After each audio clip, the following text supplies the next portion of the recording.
Olá, pessoal do quinto ano, quase do sexto já, né? Espero que este dia no sexto ano tenha sido tão divertido para vocês quanto foi para mim. É muito bom encontrar gente que está curiosa, que está ansiosa por aprender e, junto com o ato de aprender, está se divertindo.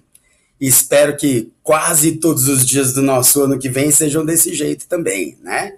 Lógico, tem dias que não serão tão divertidos quanto hoje, mas se a maior parte deles for, será maravilhoso, não é mesmo?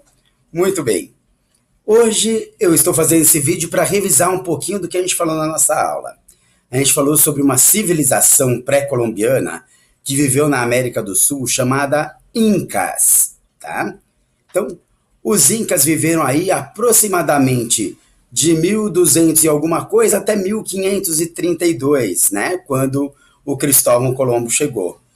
Quando essas civilizações vivem antes da chegada de Colombo, os historiadores costumam chamar de civilizações ou povos pré-colombianos.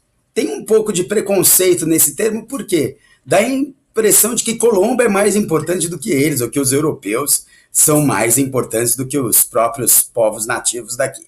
De qualquer maneira, é o termo que está consagrado na historiografia e a gente acaba utilizando também. Mas este povo pré-colombiano que viveu na América do Sul antes de Colombo, viveu próximo à Cordilheira dos Andes, viveu na Cordilheira dos Andes também. Não achem estranhos aí o Equador com C e o Brasil com Z. Este mapa foi retirado de um livro espanhol, então automaticamente ele está com os termos em espanhol, tá bom? De qualquer maneira, saiba aí que eles viveram nessa porção oeste da América do Sul, nas regiões que a gente chama de regiões andinas, países que são cortados pela Cordilheira dos Andes. Equador, Peru, Bolívia, Chile, um pouquinho do território argentino também. E os Incas souberam aproveitar muito bem as poucas terras disponíveis aí para plantação, para a criação de animais, de um animal que chama lhama especificamente, também tem o parente dela, o mini camelo aí que chama alpaca, que dava para aproveitar a carne, a lã, até como meio de transporte, e o cultivo de uma planta muito nutritiva, o milho. Aí tá o milho amarelinho direitinho, mas eles tinham milho até roxo e o milho com grãos negros também, né? Então a economia deles, já que é baseada na agricultura e no pastoreio de lhamas, a gente diz que é uma economia agropastoril, certo? A sociedade inca, ela era muito difícil, se não impossível, de você mudar de camada social. Se você tivesse nascido na camada social dos camponeses e dos guerreiros, dos soldados, você ficaria lá até a sua morte. Um pouquinho acima da camada dos camponeses e soldados estavam os artesãos, aqueles que usavam rochas gigantes para se construir templos, que usavam ouro para construir instrumentos de culto. Também temos a nobreza acima desses artesãos e funcionários públicos, ou seja, a família do Sapa Inca, a família do a família do imperador Inca e também dos grandes líderes militares.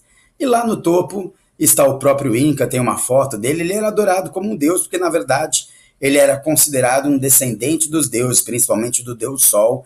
A sociedade Inca era bastante baseada no culto ao Sol. Então você tem ele sendo considerado um deus. Deus em grego é Theo. Cracia é poder.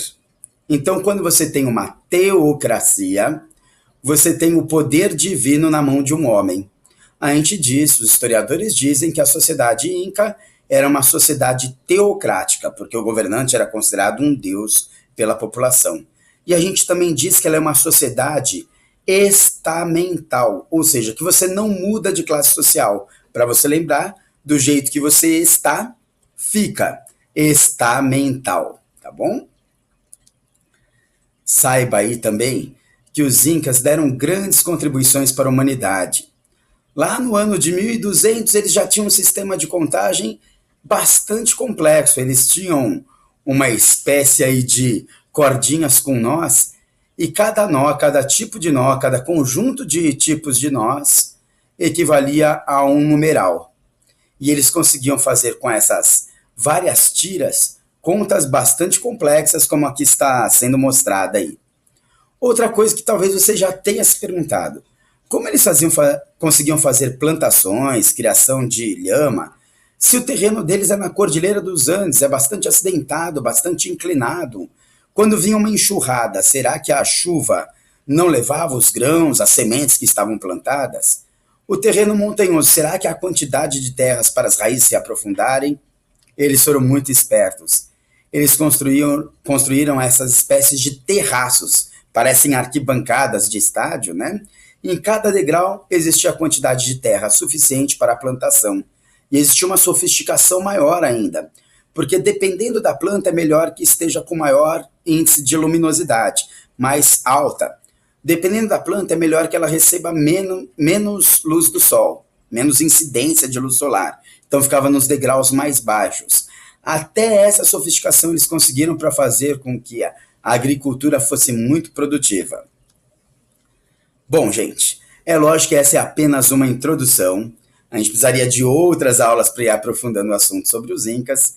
Mas se você quiser dar de novo uma olhadinha neste vídeo resumo ou indicá-lo para alguém, é só você digitar no endereço, na barra de endereço lá em cima, hein? Não vai digitar na barra de busca do Google, porque aí você não vai encontrar. Tem que ser lá em cima, onde digita http,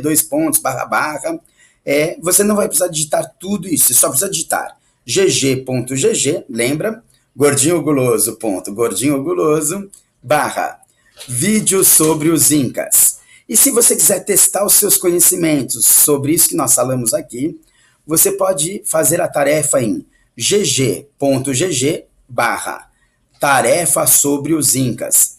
Tem um detalhe, a tarefa tem 5 questões, cada uma vale 2 pontos. Se você acertar as 5, você terá tirado 10. E você consegue saber o seu resultado na hora. Se você não for muito bem, não fica preocupado. Você pode fazer a tarefa quantas vezes desejar e até indicar para amigos, familiares. Veja se eles também conhecem um pouquinho sobre os Incas. Um grande abraço e que nós tenhamos dias muito felizes, tanto este ano quanto em 2018, quando vocês estiverem no 6º ano. Um abraço.